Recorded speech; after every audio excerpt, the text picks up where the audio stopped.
Here's a movie that I know that you saw over the break that I think would be interesting for us to talk about now that we've all seen it. Is Foxcatcher, because you had some pretty interesting things to say about it that were a little bit different than what the general consensus is. Yeah, let's talk about Foxcatcher. You know what I realized though, I generally like Bennett Miller because I loved Moneyball so much. I mean, I just had such an infectious affection for Moneyball. Yeah. But Moneyball is a real dichotomy in his filmography. Because Moneyball's actually lively. Well, I mean, remember he started out with The Cruise, and The Cruise is a pretty lively documentary too. So that's Cruise. Yeah. You remember that? It was about Steven. That's his first movie. I remember. Timothy Speed Levitch, the New York City tour guide. I know the tour guide you're talking about, but I never. Yeah, I remember. That's a good movie. Yeah. Oh, that's him. I did not know that was him. Okay. Yeah, that was his first film. Well, out of his narrative films, what he's made 3 now. Capote, Moneyball, and this. I think this suffers the same way that Capote suffered for me, even though I know a lot of people love Capote. I didn't think the movie was very smart about Capote. I thought it was so committed to its downbeat, gloomy tone that it really missed a lot of the subtleties of that character and a lot of the exuberance of Capote. Yeah, I mean, the fact that it centered in on the in cold blood portion of his life was really the. So did Infamous, and Infamous still provided you with a much more shading of who Capote was. You actually saw, Yeah. Well, Infamous was, I think, wider in terms of the years that are covered too. Like, but yeah, you're right. It's true. But let me ask you this, Jamie. I miss those shadings in Foxcatcher, and I'm sorry. I think the performances are ridiculous. They just struck me as ridiculous. Well, why? Because is it just because I know you have a problem with the makeup in it? Like, so is that a big deal with you? I do, and it's not generally if you're very familiar with the way a person looks and they're heavily made up. Generally, it does take you a little time to get acclimated to them.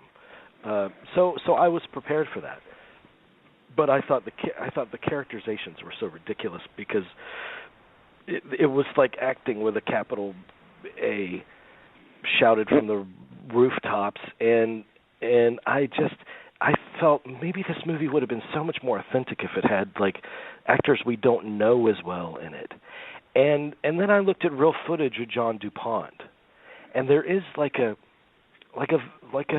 resemblance that exists there with Carell and John DuPont in terms of the appearance. Mm-hmm. But if anybody talked like that and acted like that around you, you would laugh them in the face. You'd be like, "Are you a real person?" Like, what's going on there? Well, I'll tell you. I do know one person that acts like that. I do know one person that acts like that. So it is a kind of it is with the nose up in the air and all that kind of stuff. So I do think that that's a type of person, even though it's a. Well, let me just say this. You know what I loved about the movie, and I did like the movie, although I didn't like it as much as I thought I would. What I loved about it was that it was just so. It just puts you into that strange sort of hermetically sealed world, like so well. It really gives you the idea of what someone with an unending amount of money and also with a certain amount of mental illness going on, what kind of world they would create. not only for themselves but for the people that they ensnare in that world. And I also thought that it was an interesting movie about like how a person with not very much money who does get sort of snapped up in this crazy world can feel like they've been bought. And been bought and sold to the point where they almost are treated like a dog. I mean, there's that great moment where Mark Schultz goes, John DuPont comes in the room and Mark Schultz tries to leave with him, and then John DuPont says, "No, Mark, stay." Mm-hmm. And I thought, wow, how humiliating. And there's just so many. I also liked how the movie, like, well, there was a certain amount of like homosexual dread in the movie too, because I think John DuPont is a repressed homosexual, and at least as he's portrayed in the film, and but they never overdid that. I don't think. I don't think they overdid it at all. They never even really. There's a lot of stuff in the movie. They didn't overdo it so much that the real person that Channing Tatum plays didn't realize it at first, that people would read it as a kind of a homosexual, borderline homosexual relationship. So now that he's read that in the press, he came out this week blasting the movie. Yeah, right. He had his full-throated support behind the movie before that.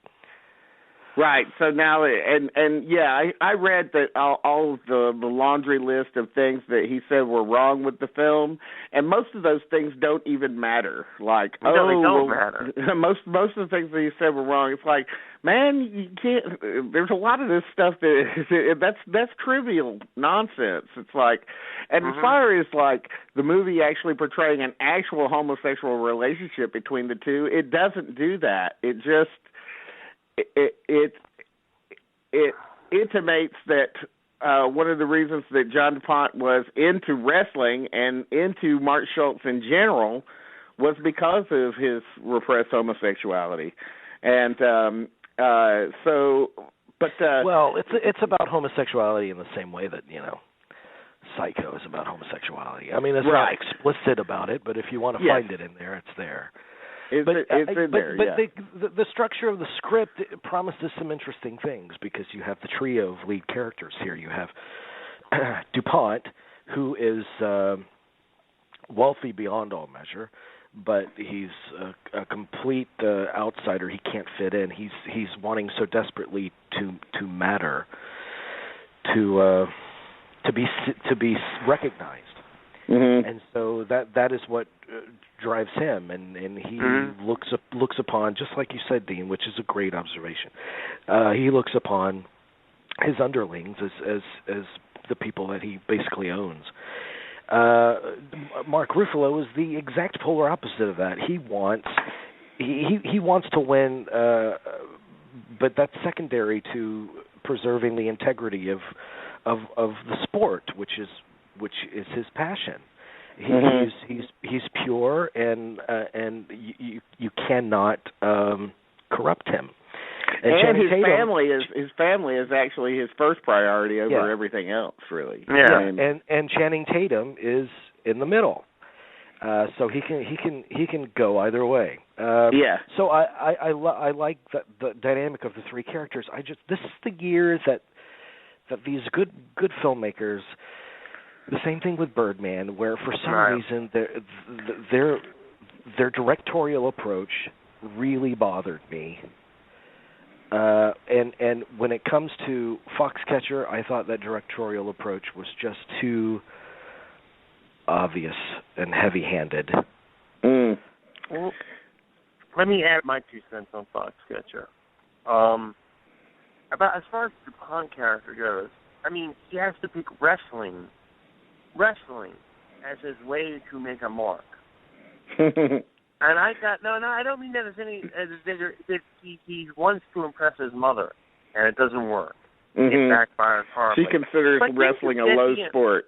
Yeah, didn't you get the impression that DuPont, with all this money and power, he's a slacker? Yeah, pretty much. He is the kid in the basement. In today's age, the kid in the basement, he's tying off comments on every, blog, article, or whatever. I mean, he's a slacker. He has no motivation. He makes Harry Knowles look like, the ultimate motivator in that way. But he's a slacker of epic proportions. You can't get over. You mean with all he's not just a slacker. I want to be more accurate.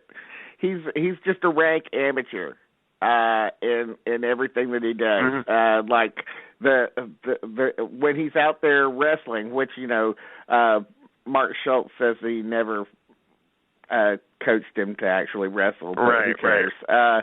But when in the movie when DuPont is there wrestling and just the sort of lackluster quality he gives to his own wrestling, even if it is in a more mature, subset of wrestlers, right?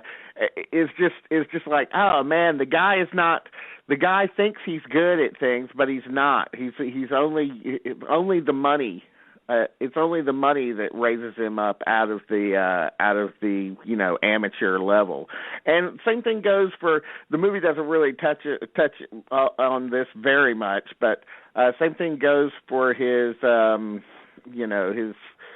his law enforcement sort of ideals. Because he's heavily involved in that. At least in real life he was, like an honorary law enforcement officer and stuff like that. But, and then of course they talk about his bird watching and his stamp collecting, philatalism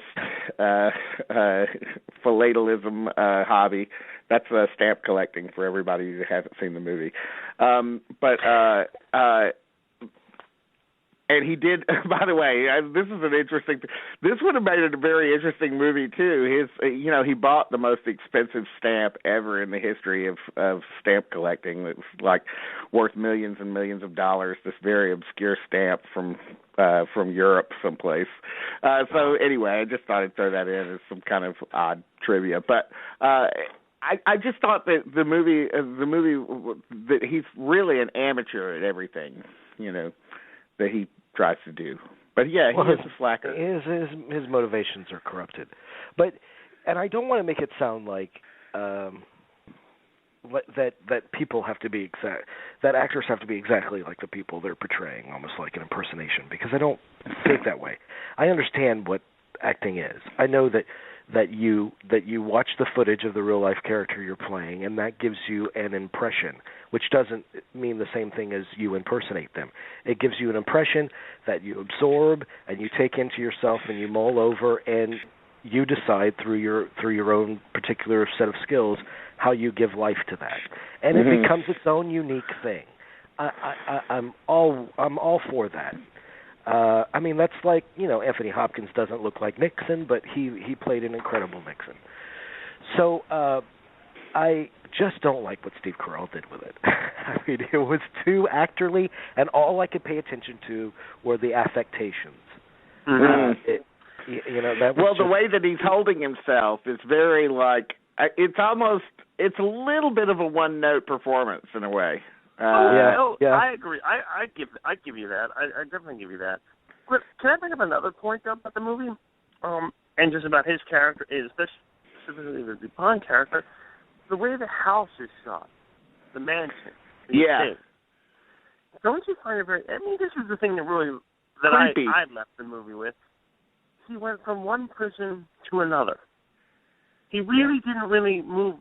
He just goes from another prison where at least he can run around, to another prison where he can't. Yeah. He just really transferred between two prisons. I mean, the way the house and the DuPont estate is shot is so, House of Usher-ish, I mean, it does have that quality. That's, I think, a thing I really liked about it. I mean, that's when a couple of weeks ago I said unsettling, because that's, to me, the way the movie is shot is a sense of dread and unsettling nature. That's all I could think of with the film. I also admired the movie for being very very quiet. I like a quiet movie, and I also like a movie too that generally eschews. I mean, I don't want all movies to be this way, but that doesn't have a big music score in it or anything like that. Yeah. It's just Look, like I don't remember it sounds odd. It sounds odd, but the movie that it reminded me most of, it reminded me of a bad version of this movie, was Being There. They have a very similar aesthetic kind of quality for much of them. They have the same kind of score that you were talking about. At times they have a very similar tone, but Being There has personality. And I wish that Foxcatcher did too. But yeah, for me, all of that said, and with respect to your comments, I really liked the movie. I thought it was very, very good, but I can see the criticism, particularly of Steve Carell's performance. That now that I've seen it, I feel like it's more stunt casting than it is like a great performance. You know what I'm saying? So yeah. Well, and I will say one more thing, which is a plus in its favor. The other interesting aspect of it is the parallel between DuPont and Mark. Is Mark Schultz the Channing Tatum? Mark Schultz is Channing Tatum, and then Dave Schultz. Because they're both desperate to be recognized out from under the thumb of their relative or their name, family name. Yes. So how they both kind of achieve that in their own way come the end of the movie is interesting. Yeah. Or don't achieve it.